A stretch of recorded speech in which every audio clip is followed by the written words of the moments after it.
অৰুপ অকল ভাল এগৰাকী গায়কেই নহয়, খুব ভাল এজন কম্প'জাৰো হয়, লিৰিচিষ্ট হয়। আৰু অৰূপে সৃষ্টি কৰা গীতবোৰত আপুনি মাটিৰ সুৰটো সদায় পাব। মই খুব ভাল পাওঁ, is one of my favourite. খুব ভাল কাম কৰি আছে। চ' আপোনালোকে আশীৰ্বাদ কৰিব যাতে আমি সকলোৱে ভাল কাম কৰি যাব পাৰোঁ বুলি কামটো।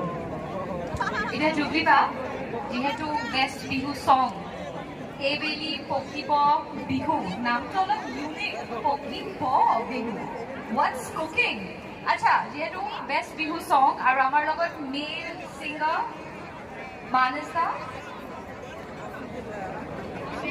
মানস আচলতে এৱাৰ্ডটো পাইছোঁ মই বেষ্ট বিহু চঙৰ কাৰণে। আৰু মই প্ৰথমতে আচলতে গোটেই ক্ৰেডিটখিনি কম্প'জাৰ লিৰিচিষ্টজনকহে দিব লাগে।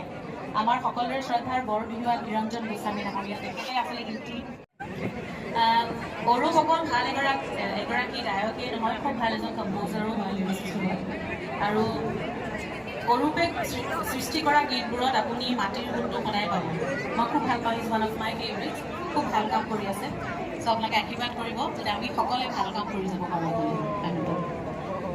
এতিয়া জুবলিবা যিহেতু বেষ্ট বিহু চং এইবেলি পকিব বিহু নামটো অলপ ইউনিক পকিব বিহু হোৱাটছ কুকিং আচ্ছা যিহেতু বেষ্ট বিহু চং আৰু আমাৰ লগত মেল ছিংগাৰ মানস দা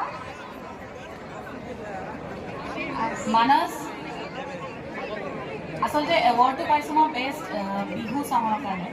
আৰু মই প্ৰথমতে আচলতে গোটেই ক্ৰেডিটখিনি কম্প'জাৰ লিৰিচিষ্টজনকহে দিব লাগে। আমাৰ সকলোৰে শ্ৰদ্ধাৰ বৰ বিহুৱা নিৰঞ্জন গোস্বামী ডাঙৰীয়া, তেখেতে আচলতে গীতটি